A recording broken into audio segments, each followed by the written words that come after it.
Okay, so you are or have been a concert producer, a DJ, an MC, a conference organizer, a lecturer in political music of the 1960s, and you have been organizing Phil Ochs song nights since the 1980s to showcase some of the music of your late brother, a songwriter and political activist who committed suicide in 1976. Which of these many hats will you be wearing at Mariposa? At Mariposa, I will be emceeing, and I'll be leading a workshop of my brother's music. Do you have people planned? Mike and I have been discussing it, and definitely brother-son, because all three of them individually have been taking part in my song nights. As a matter of fact, two of them met at a song night. Two of them, three guys and brother-son didn't know each other before they did the song night. This will be the third year in a row I've been at Mariposa. I love the festival. I love the location. I love the people I've been dealing with there. It's so nice, really, really nice. I feel so welcome there, and I'm thrilled to be coming back again. As well as growing up with Phil, you also, your other brother was, Michael, was a photographer who chronicled the rock music scene. Well, actually, he wasn't a photographer.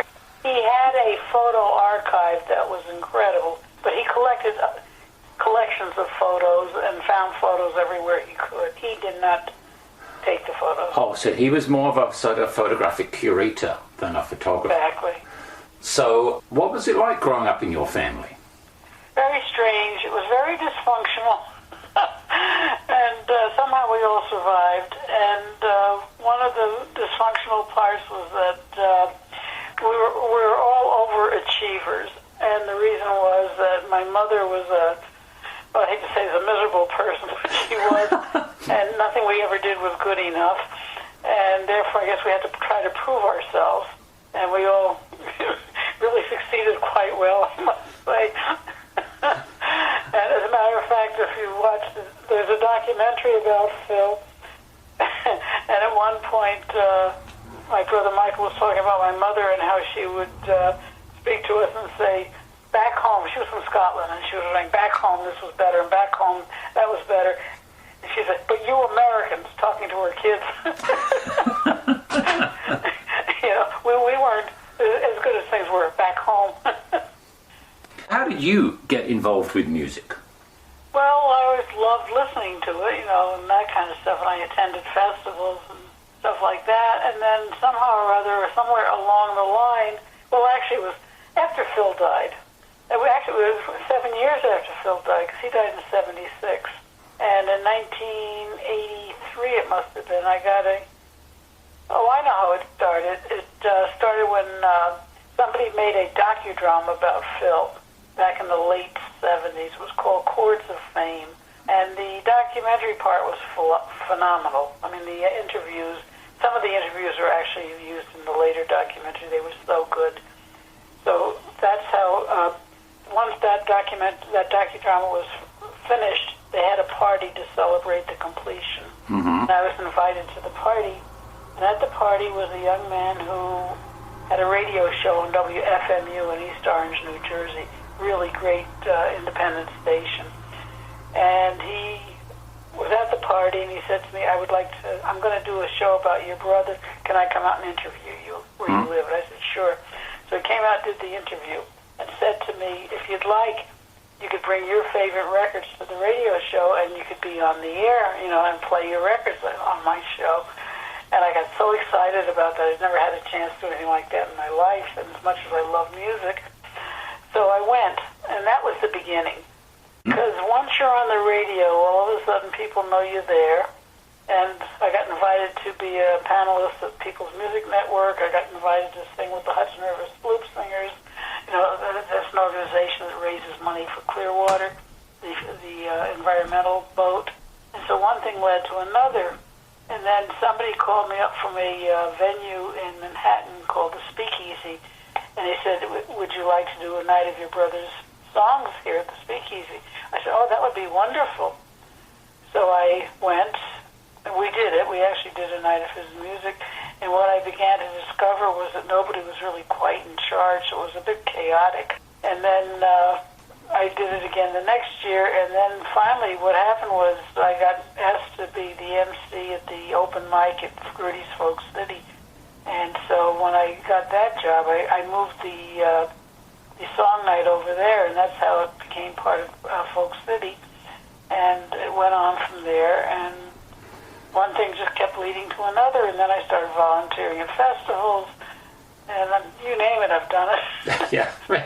I've learned never say no. Well, good for you. Do you sing or write songs yourself? Good heavens, no. Oh, okay. That would be enough to scare an audience away.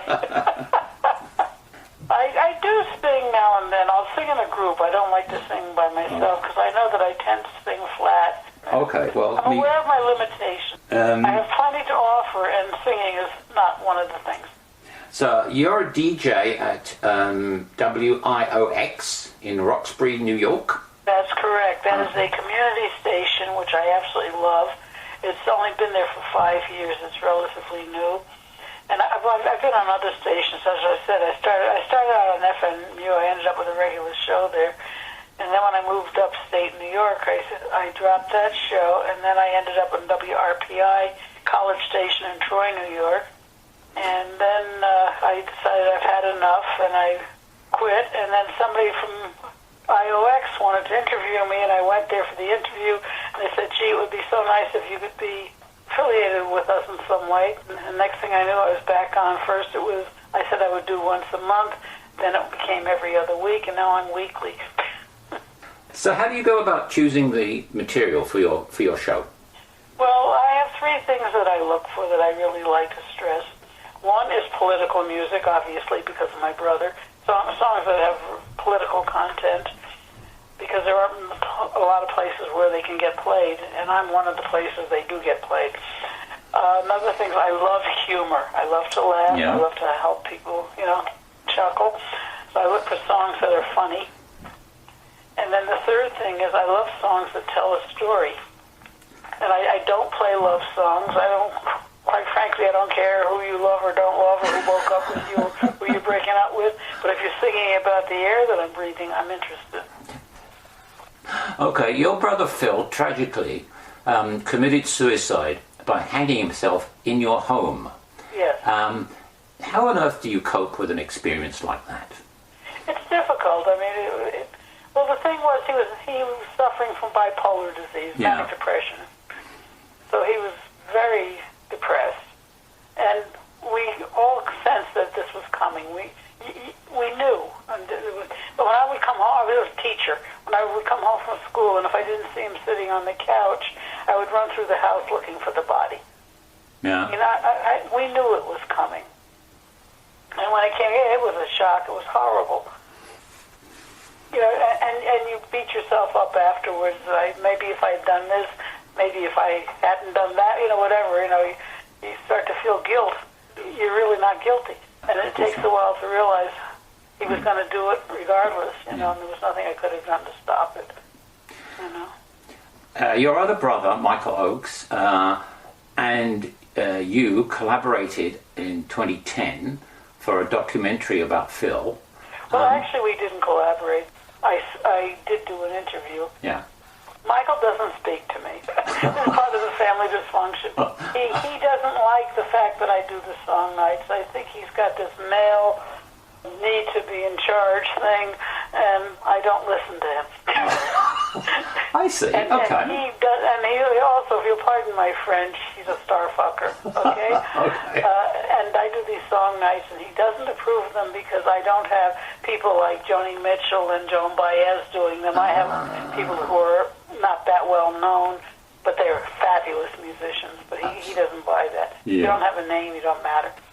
I'm just thinking about the political climate today. It seems to me that young people are getting more involved in politics this year than they have in a long time. It's beautiful to behold. Yeah. As a matter of fact, there's a young woman who was at Mariposa 2 years ago. I think she might have been there last year as well. Erin Ochs. She actually, she's an amazing young lady. She actually put together a celebration of Phil's 75th birthday this past December, Ottawa. put out a CD. The celebration was also a CD release for her. She put out a CD of 10 of Phil's songs, and that's incredible. She's a young woman. I'm guessing she's in her 20s somewhere. You have the song nights with Phil's songs, which were, of course, political. Right. And you lecture in political music of the 1960s. Do you find that now that because of the current climate, young people are more interested in Phil's material songs and the political songs of the 60s than they were previously? I would say yes. As a matter of fact, I hear from young people quite frequently now. It seems more often. And they tell me they're doing a project on Phil, and would I please answer some questions? And I always say yes, and I always help them as much as I can. It's so great to see young people involved. It's, a lot of people talk about this, like, how come the generations recently haven't been that interested? And I think I know what the answer is that our generation, back in the 60s, we were directly affected because of the draft. So people were getting really, really upset and really going out and doing what they could because they didn't want to be drafted. And when they took away the draft, they took away the motivation. Really, I mean, if you think about it, if it doesn't affect you personally, who cares? It's poor kids going off to get killed now. They can't get a job, so they go into the military. And it's a sad thing. Those with means don't have to. And roughly how often do you have the song nights now? I try to do one weekend tour in the spring and one in the fall, so that would be 6. Plus, we always do one in Albany in May, so that's about 7 a year. Yeah. It varies. And do you find the audiences in age are mixed, or do they tend to be people? They tend to be older, but I'm seeing more and more younger people, which is very heartening to me. Yeah. We were getting to the point I was thinking, like, with all these gray-haired audiences, that they were eventually going to die out, and that would be the end of it. But now I'm starting to see younger people showing up, and it's really great to see that.